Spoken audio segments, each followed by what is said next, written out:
Bonjour, donc nous attendons encore 2-3 minutes. On va encore attendre 2 minutes et après on démarre.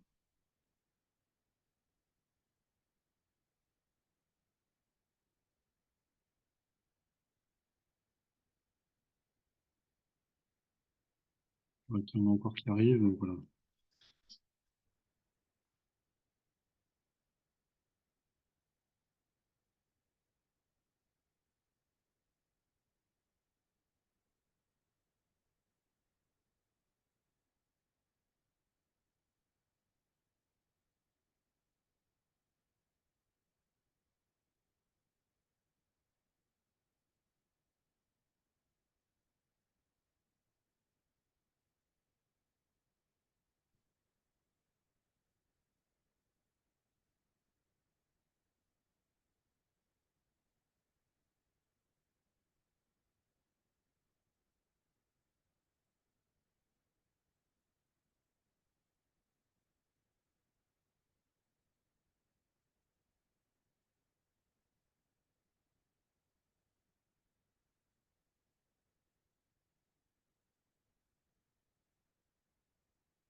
Bonjour à tous. Nous avons attendu quelques minutes, mais nous allons commencer. Et on a prévu environ 1 heure de présentation, donc on sera à peu près dans ce timing.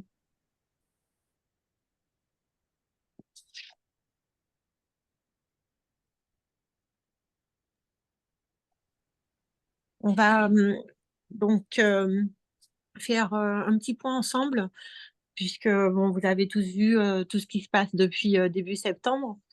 Et nous souhaitons pouvoir vous accompagner donc, sur les démarches qu'il y a à suivre. Si vous êtes malheureusement, ou si nous sommes malheureusement victimes de dégradation, d'agression, de vol, nous allons tenter aussi de répondre à quelques-unes de vos questions. Nous en avons reçu par mail et nous les avons transmises à un assureur qui a été assez réactif, en l'occurrence c'était MADP, qui a vraiment répondu rapidement, qui ne pourra pas être présent du fait du décalage horaire, mais qui nous a vraiment envoyé le maximum de réponses à toutes les questions que nous avons reçues en amont par mail. Donc, ce sera déjà de quoi avancer.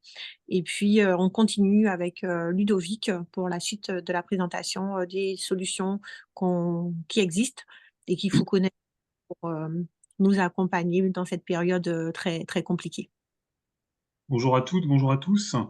Donc, première chose très importante, c'est si vous avez le malheur d'être agressé, de subir des dégradations, des vols. Donc, après, c'est toujours fonction de la situation. Mais en tout cas, ce qui est important, c'est Dès que possible, évidemment, il faut prévenir la police, hein, le 17 depuis un fixe, le 112 depuis un mobile. Quelle que soit l'agression, donc ça c'est important, qu'il y ait eu des dommages corporels, matériels ou non. D'accord? Donc ça, on vous invite vraiment à le faire parce que ça évitera aussi une banalisation de ces actes. En cas d'agression, s'il y a eu des violences, des menaces, il est aussi conseillé de composer toujours le 15. Donc s'il y a des blessures, faites-les toujours constater par un médecin. Ça pourra toujours vous servir parce que voilà, si votre salarié est en ITT ou quoi que ce soit, s'il y a après on va dire des séquelles ultérieures, c'est toujours bien d'avoir fait constater par un médecin. Si vous avez un certificat médical, il faudra toujours aussi l'ajouter au dépôt de plainte. C'est toujours très important puisque ça va aussi appuyer votre dossier auprès de la justice. Essayez aussi toujours de conserver au mieux les éventuelles preuves sur place. Si vous ne pouvez pas le faire, tout dépend hein, aussi de quand est-ce que les faits ont lieu, comment ça se passe. En tout cas, les dégâts matériels sont toujours en principe constatés par les enquêteurs. S'ils ne peuvent pas venir rapidement pour X raisons, faites un constat d'huissier et prenez toujours quand même des photos avec preuve de la date du constat. Voilà, vous posez un journal à côté, enfin peu importe, mais essayez voilà de vraiment montrer que c'est ce jour-là que ont été prises les photos. On vous encourage aussi à systématiquement déposer plainte, donc pas juste une main courante, mais vraiment déposer plainte, donc par le titulaire évidemment. Et si un salarié est concerné, il doit aussi déposer plainte en même temps que vous. Alors, on sait que c'est fastidieux, que c'est pas forcément voilà ce qu'on aime faire, ça prend du temps, mais vraiment faites-le. Ça a son importance parce que ça évite, comme je le disais, cette banalisation de ces actes-là. D'autant plus que ça touche des professionnels de santé, donc les sanctions derrière sont toujours aggravées pour les auteurs de tels faits. Voilà. Ensuite, demandez aussi toujours les suites de la plainte au procureur de la République. Donc voilà, demandez toujours le numéro qui a été attribué à votre plainte, ça vous permettra par la suite de la suivre. Évidemment, si besoin, faites une déclaration à votre assurance s'il y a une atteinte aux biens ou aux personnes. Et ça, c'est aussi une demande de l'ordre qui souhaite, quelle que soit l'agression, les dégradations, le vol, même si ça vous semble mineur, faites la déclaration. Alors, on vous a mis un flash code que voilà, vous pouvez flasher. On vous enverra aussi cette présentation, évidemment, comme ça vous pourrez flasher directement. Vous avez aussi mis le lien hypertexte, voilà, l'adresse mail, donc enfin, l'adresse web, donc vous trouverez ça facilement. Et c'est important aussi, si vous avez une procédure en cours, une plainte, avertissez l'ordre, informez-le en disant voilà, j'ai porté plainte, ça suit son cours, voilà, parce que c'est intéressant pour l'ordre parce qu'il pourra toujours se constituer partie civile à vos côtés, si besoin, parce que ça permettra aussi de défendre l'intérêt collectif. Donc ça, c'est quelque chose de vraiment important. Voilà. Ensuite, vous pouvez aussi évidemment demander du soutien et n'hésitez pas à le faire. Donc si vous subissez des difficultés financières en cas d'agression, de dégradation, de vol, évidemment, la première personne à contacter, c'est votre assureur. D'accord? C'est pour ça que vous avez une assurance et c'est toujours lui qu'il faut contacter. Il faudra donc avoir toujours à portée de main votre numéro de sociétaire d'assurance, votre numéro de contrat, parce que ça, on va forcément vous le demander. Vous pouvez aussi évidemment vous adresser à votre syndicat. Donc pour ça, il faudra vous munir de votre déclaration d'assurance, de votre dépôt de plainte, les photos intérieures-extérieures du sinistre, et le syndicat pourra aussi éventuellement vous accompagner si besoin. Vous pouvez aussi vous adresser à la CAVP, qui peut venir en aide aux pharmaciens actifs ou retraités en cas de graves difficultés. Donc eux, ils peuvent octroyer une aide financière directe qui peut aller jusqu'à 15 000 euros. Voilà, donc sur capv.fr, alors faites attention en tapant le nom, parce que en général, il y a un lien sponsorisé qui n'est pas du tout la CAVP qui apparaît en premier. Donc voilà, donc il faudra bien regarder que vous êtes bien sur le bon site et vous allez dans la rubrique Demander une aide sociale et vous suivez les instructions. On vous a mis le numéro de contact, l'adresse mail aussi, et la commission se réunit une fois par mois et statue assez rapidement une fois le dossier complet et validé. Et en général, le versement de l'aide se fait dans la foulée. Vous avez aussi mis le nom de Catherine Apostoloff de La Réunion, qui est administratrice élue des DROM Île-de-France, qui pourra aussi vous aider si besoin. Enfin, vous pouvez aussi solliciter la commission d'entraide et de solidarité de l'ordre, donc qui doit aussi vous permettre de maintenir l'activité, notamment si vous avez subi un sinistre professionnel qui affecte votre officine, ou si vous avez subi un accident, une maladie, enfin voilà. Cette commission peut vous permettre d'avoir un prêt d'un montant maximal de 30 000 euros sur une durée maximum de 5 ans. Donc, c'est aussi des fonds qui peuvent être débloqués assez rapidement.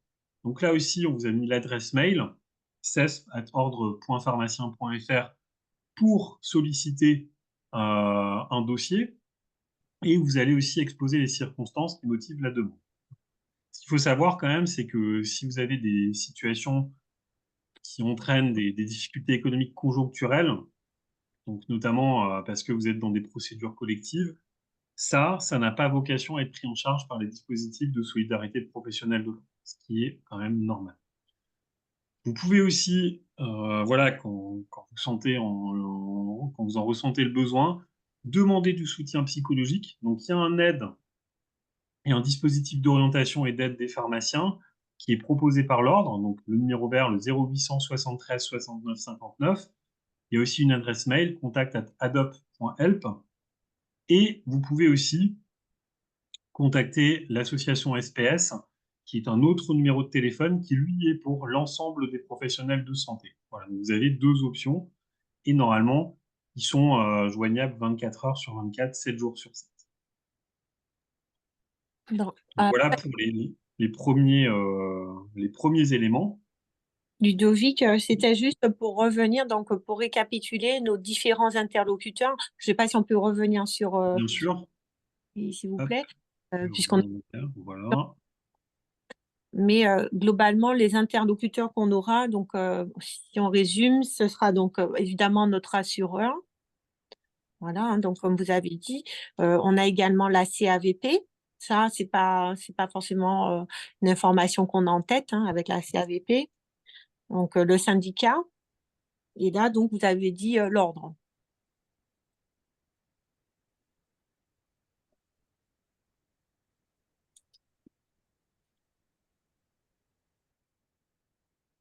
Donc, je reviens dessus.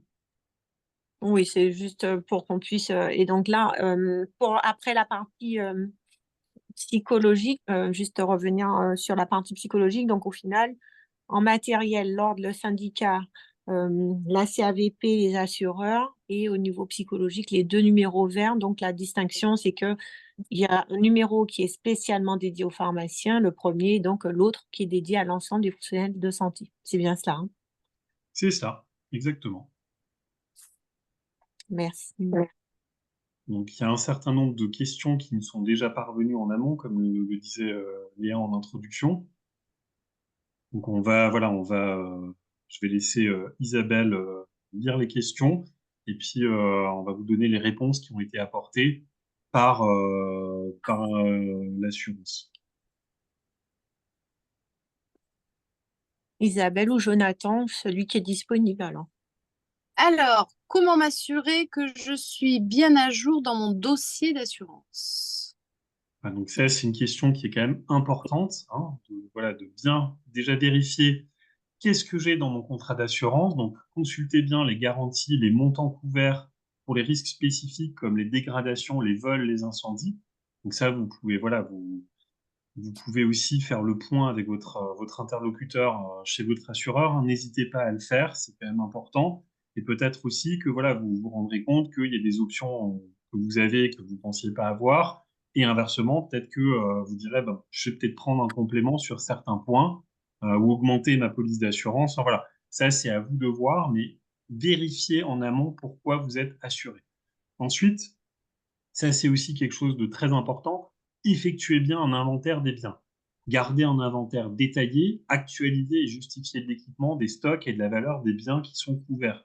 Parce que si vous avez acheté des nouveaux ordinateurs, si vous avez refait votre pharmacie, ben, c'est important de prendre des photos, de garder les factures pour bien pouvoir dire, voilà, ben, ça, c'est ce que j'avais au moment du sinistre. Évidemment, c'est pas un truc qu'on aime anticiper, on n'aime pas trop en parler, voilà, mais en tout cas, il faut le faire, hein, il n'y a pas de superstition non plus à avoir à ce niveau-là. Vraiment, faites-le. Assurez-vous aussi que toutes vos primes ont été réglées. D'accord? C'est très, très important parce qu'évidemment, ça peut arriver que, par exemple, voilà, les primes sont prélevées sur un vieux compte qu'on n'alimente pas forcément, et puis un jour, ben voilà, on n'a pas payé sa prime, on n'a pas vu le rappel qui arrivait que par mail, on n'a pas forcément cherché le recommandé qui dit on est radié de l'assurance, et on n'est plus assuré. Donc ça, c'est vraiment quelque chose qui peut arriver, qui est déjà arrivé.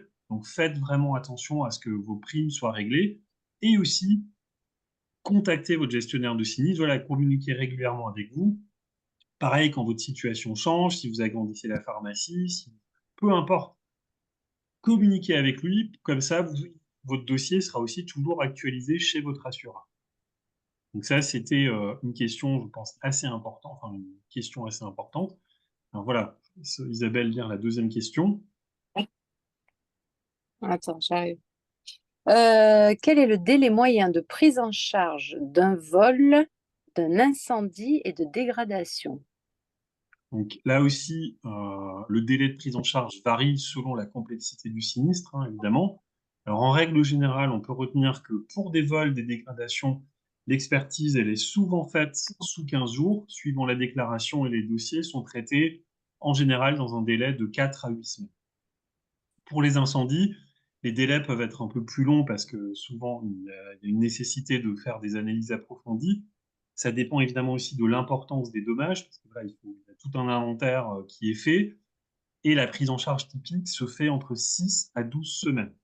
Cependant, et ça aussi, c'est quelque chose qui se négocie avec l'assureur, il peut y avoir un acompte débloqué assez rapidement, au cas par cas, selon la situation que vous subissez, et en accord avec l'expert. Donc ça, c'est aussi important de toujours évoquer ce sujet-là, parce qu'évidemment, si vous vous retrouvez à devoir continuer de payer toutes vos charges, à payer les salaires, et que pendant voilà 12 semaines, c'est long, hein. Donc voilà, donc n'hésitez pas aussi à demander cet acompte. Voilà. Et vous pouvez aussi évidemment solliciter peut-être par exemple voilà, le prêt au niveau de l'ordre. Vous pourrez évidemment rembourser rapidement une fois que vous aurez touché toutes les indemnisations, mais c'est des choses qui aussi peuvent vous aider temporairement à surmonter une situation. Si le pharmacien ne peut pas ouvrir en raison d'un incendie, de grosses dégradations, comment se passe-t-il pour la prise en charge des salaires? Donc là aussi, point très important, la garantie perte d'exploitation est en principe, hein, je dis bien en principe, incluse au contrat multirisque officine. Et donc cette garantie perte d'exploitation peut couvrir une partie des charges fixes, y compris les salaires, pendant la durée d'interruption d'activité qui est liée à un sinistre assuré. Alors évidemment, c'est toujours selon votre contrat et lorsque les conditions d'application de la garantie sont réunies. Donc ça, c'est très très important de voir ce point aussi avec votre assureur. D'accord? D'une manière générale, effectivement, ça va être couvert si vous avez un contrat multirisque officine, mais, et ça vous le savez très bien, les assurances sont souvent rédigées de telle façon à ce qu'on ne comprend pas forcément toujours tous les contrats, on n'a pas forcément lu toutes les clauses, donc c'est très important hein, de est-ce que j'ai bien une garantie perte d'exploitation dans ma police d'assurance? Et surtout, ben, c'est quoi en fait les conditions d'application de la garantie? D'accord? C'est très important parce qu'effectivement, ben, il peut y avoir des exclusions. Et le jour où malheureusement vous en auriez besoin et que vous dites ah bah oui c'est bon il n'y a pas de problème je suis assuré et qu'en fait il y a une exclusion de ce sinistre là, et ben il vaut mieux se préparer avant. Voilà, donc c'est très très important de vraiment faire le point avec votre assureur. Hmm. Si la pharmacie ne peut pas ouvrir de manière ponctuelle, barrage, route coupée par les intempéries. Donc là aussi, voilà, ça c'est plutôt la situation hein, que vous avez subie les dernières semaines, des demi-journées, des journées complètes de fermeture. Ouais. Donc là aussi, il faut savoir que si la fermeture est temporaire et que les conditions d'application de la garantie perte d'exploitation, si vous y avez souscrite, sont réunies, vous pouvez aussi être indemnisé pour cette période. Par contre, il faut quand même savoir que, en général, hein, après c'est pareil, ça dépend toujours du type de contrat que vous avez, mais en général, vous avez toujours une franchise d'une journée. Et après, là aussi, c'est à voir avec votre assureur directement. Enfin, qu'est-ce qui se passe si, par exemple, je ne peux pas ouvrir le lundi, j'ouvre le mardi, le mercredi et le jeudi, je peux de nouveau pas ouvrir? Est-ce que chaque fois, on considère que c'est une journée de carence? Ça, c'est pareil. Je peux pas vous le dire comme ça puisque j'ai pas vos contrats d'assurance sous les yeux. Donc c'est à voir aussi au cas par cas. C'est pour ça que c'est tellement important de faire ce point avec votre assureur. Ensuite, question suivante. Anticiper pour prévenir au mieux ce qui peut se... Ah non, mon salarié est bloqué par par un barrage ou des inondations. Oui, ça arrive souvent. Voilà, donc là aussi, alors ce qu'il faut savoir, c'est que malheureusement, les retards et les absences des salariés qui sont causés par des événements externes, donc les barrages routiers, les inondations, sont pas couverts par votre assurance. D'accord? Donc là, ce qui est quand même important, c'est qu'en général, cette situation, elle est quand même assez ponctuelle. Donc là, voilà, vous pouvez proposer aux salariés de jouer sur le fait qu'il est professionnel de santé pour passer les barrages, par exemple. Évidemment, quand c'est des inondations, il peut pas négocier avec l'inondation, ça c'est sûr, mais quand il y a des grévistes qui font un barrage, souvent ça peut quand même jouer de dire voilà, moi je suis professionnel de santé, il faut me laisser passer, et souvent quand même ils laissent passer. Et pour le reste, hein, c'est un sujet qui est à compléter avec votre syndicat, voilà. Donc, notamment sur voilà, comment est-ce que je peux gérer, voilà, est-ce que il faut prendre congé, est-ce qu'on rattrape les heures, enfin voilà. Ça, c'est quelque chose, c'est vraiment un sujet purement qui relève du syndicat. Alors, sur la situation en général, donc voilà, donc on a essayé aussi de vous donner un maximum de conseils, de les hiérarchiser. Euh, Ce qui est important, voilà, c'est d'anticiper pour prévenir au mieux ce qui peut se passer.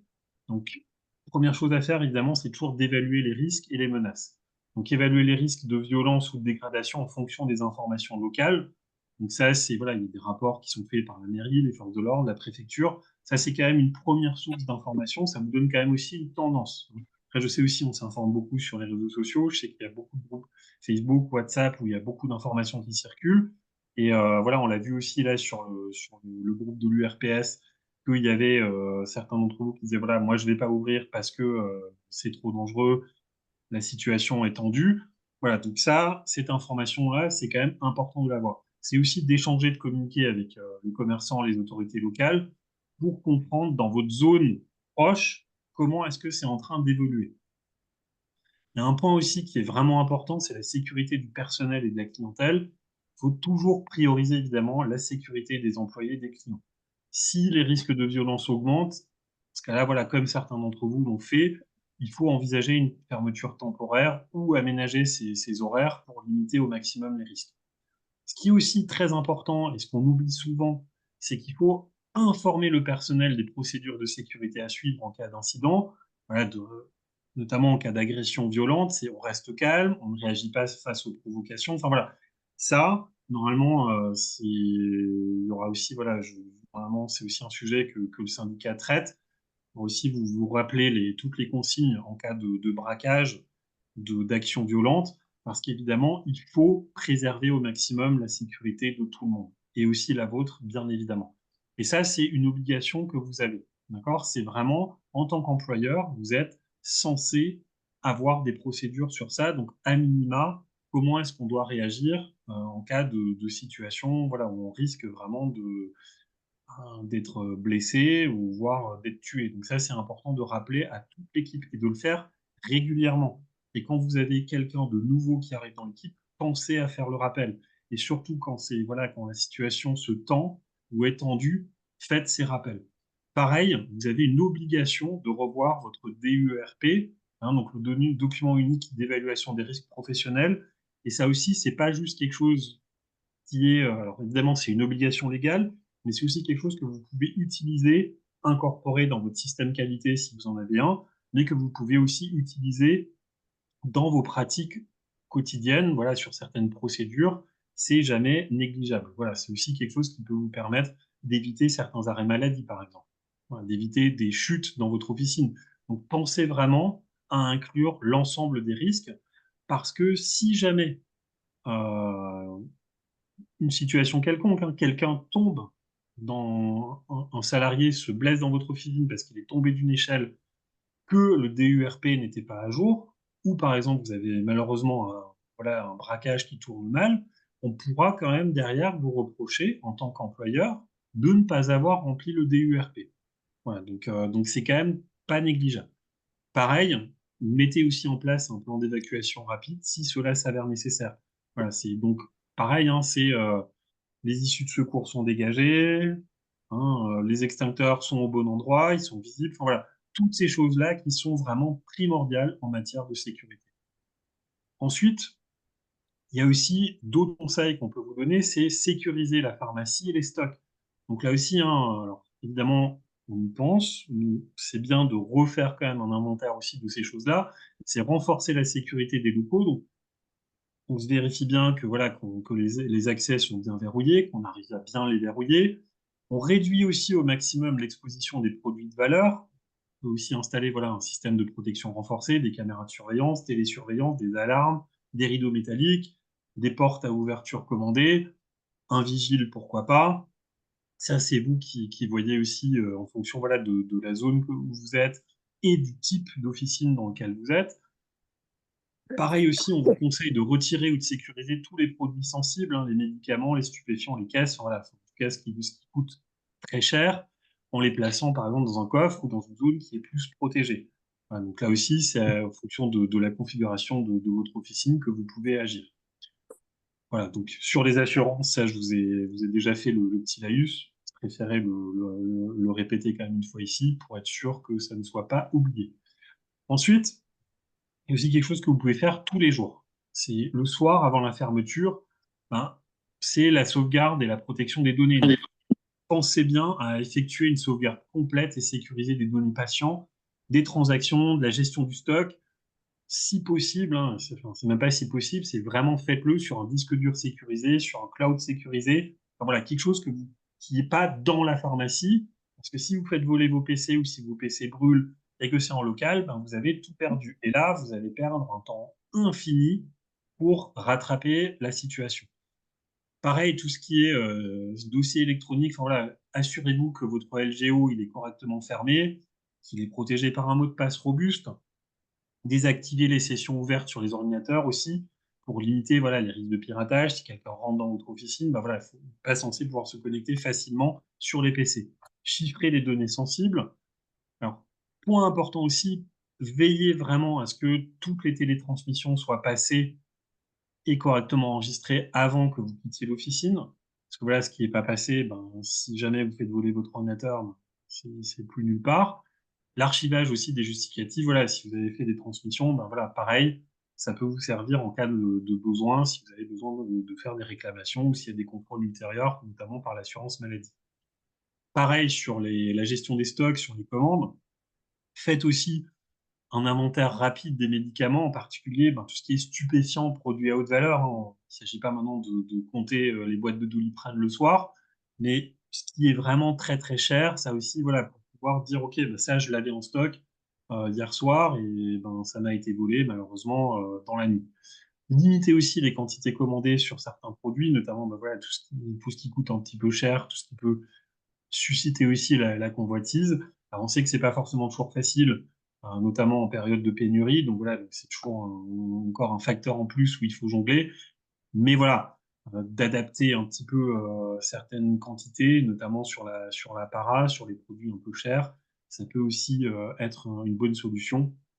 Enfin, protégez aussi vos équipements. Donc voilà, par exemple, débrancher, éteignez les ordinateurs, les terminaux de paiement et les autres appareils électroniques. Ça va réduire les risques de surtension. Parce que si on regarde vos confrères, vos consoeurs de la Guadeloupe, où il y a eu une grosse coupure d'électricité, ben évidemment, quand il y a des surtensions aussi sur le système électrique, Après, si vous avez un onduleur, c'est pas un souci. Mais voilà, tout ça, c'est des choses qu'il faut aussi prendre en compte.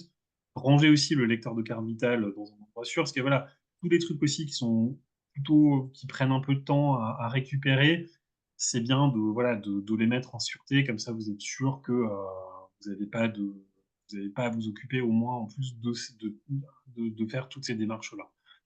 Vérifiez aussi que vos logiciels sont à jour, hein, parce que voilà, on a aussi, parce qu'on parle pas que des situations actuelles, c'est aussi pour d'autres situations. Voilà, c'est toujours bien d'avoir des logiciels à jour, ça vous évite aussi le piratage. On vous conseille aussi de vous préparer à d'éventuelles coupures de courant voilà, pour assurer la chaîne du froid. Donc là aussi, il y a un mémo que vous trouverez sur le site de l'URPS et puis qui a été envoyé aussi par l'URPS sur le chat, sur les coupures d'électricité, comment est-ce qu'on peut anticiper, comment est-ce qu'on peut réagir, avec aussi un tableau qui reprend l'ensemble des consignes détaillées qui avait été édité par l'Omédito Normandie en 2022, si je me souviens bien, avec l'ensemble des recommandations des différents laboratoires. Ça vous permet aussi voilà, de connaître combien de temps tel médicament peut rester à température ambiante. Est-ce que je dois le détruire? Est-ce que je peux le garder? Enfin voilà, tout ça, c'est des choses. Il y a un code couleur. Voilà, c'est un tableau qui est plutôt bien fait. Donc voilà, c'est aussi. On espère évidemment que vous n'en aurez pas besoin, mais en tout cas, au moins pour tout ce qui est anticipation, c'est bien aussi de vous prémunir de ça. Donc on va passer maintenant à vos questions, si c'est des questions qui n'ont pas encore été abordées ou si vous avez besoin de compléments.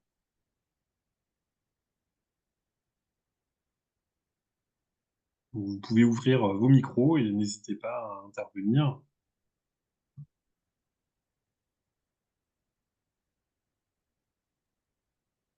Je voulais aussi faire une remarque sur l'importance d'être à jour dans ses transmissions auprès de son comptable aussi, parce que c'est vrai que bon là, ça fait quand même beaucoup d'éléments à anticiper, plus la charge mentale qu'on a déjà avec l'anxiété, le stress. En tout cas là, je parle dans le cas de la crise sociale, puisque bon, il y a vraiment différentes situations. Bon, on peut avoir des intempéries, mais bon là, par exemple, dans le cas de la crise sociale, il y a en plus toute une pression d'anxiété, de peur.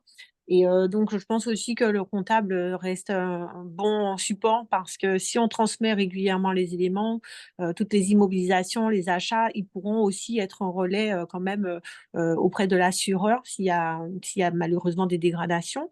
Et donc, c'est aussi privilégier le lien avec le comptable pour vraiment être autant que possible à jour dans les transmissions qu'on a, que ce soit de ses factures ou des éléments comptables.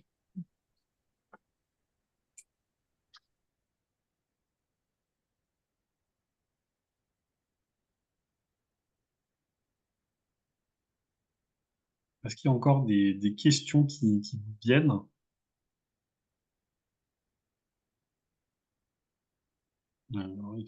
J'ai eu quelques questions évidemment auxquelles on a répondu puisqu'on les avait reçues en avance. Je voulais aussi... Ah, Oui. pardon. Donc, j'avais une petite question pour la sécurisation des données et avec l'utilisation des clouds sécurisés. J'interpellais mon informaticien par rapport à ça. Il me parlait quand même des difficultés qu'on a à récupérer après les données avec toutes en fait, les variétés enfin, pas de dispositifs, mais de sites. Est-ce que enfin, est-ce qu'il y a des gens qui ont des conseils à donner sur la sécurisation des données extériorisées?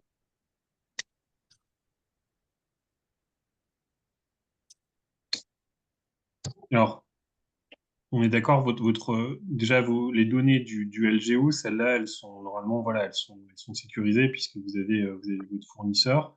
Après, effectivement, selon le reste des documents, alors, nous, on vous conseille de prendre un cloud, hein, peu importe lequel, sur lequel voilà, vous mettez l'ensemble de vos données, ce qui vous permettra de ne pas avoir à récupérer non plus des données dans trop d'endroits différents. C'est vrai que voilà, D'accord. nous, par exemple, on fonctionne aussi avec un cloud et on a déjà été très content d'avoir ce cloud parce que ça vous permet aussi de restaurer les données Parce que par exemple, voilà, alors il y a des différents systèmes, hein. Il y a Dropbox, il y a celui de Windows, enfin voilà, il y a tout un tas de clouds qui existent. Et ça vous permet en fait en fait, vous enregistrez physiquement les données directement dans le cloud, ce qui vous permet par exemple, si vous perdez aussi des documents, vous pouvez les restaurer. D'accord? Vous pouvez dire, voilà, moi je veux l'état de mes documents à date d'hier soir, 22 heures par exemple. Et il va vous restaurer le système. Et si vous avez quelqu'un voilà, qui se connaît bien en informatique, ben, voilà, il pourra aussi vous accompagner sur ce point. Ok. Merci. Je vous en prie. Puis il y a des disquettes de sauvegarde qu'on ne pense pas forcément à récupérer. Alors, il y en a où c'est vraiment systématique, hein, donc, mais parfois, on oublie donc de récupérer ces disquettes de sauvegarde à la fermeture. Donc, ça aussi, bon, ça c'est la base, hein, mais bien penser à récupérer sa disquette avant de repartir de l'officine. Et une petite question, est-ce qu'il y a possibilité de se retourner contre une copropriété qui n'accepte pas, par exemple, qu'on mette en place un dispositif qu'on appelle ça, des trucs électriques, pardon, je perds mes mots, de groupe électrogène? Alors, c'est toujours pareil. Alors, est-ce que vous avez déjà cherché le dialogue avec la copro? Oui. Alors, malheureusement, effectivement, il y a une partie de la copropriété qui est un peu réfractaire et qui bloque un peu les choses. Mais enfin, je me posais la question, est-ce qu'il y a un endroit juridique, peut-être un texte officiel qui dit qu'on doit quand même se donner les moyens, du fait qu'on soit professionnel de santé, d'assurer la continuité du système de froid, en fait. Est-ce même juste un petit, un petit texte d'appui qui soit officiel, enfin, qui Alors, peuvent mettre un peu de la pression, en fait, non? Est-ce que ça ouais, existe? je comprends je comprends. Alors, je vais regarder ce qui existe. Là, comme ça, par cœur, je ne peux pas vous le dire. Mais je vais regarder si effectivement, si on peut s'appuyer sur un texte qui pourrait vous aider. Merci. Je vous en prie.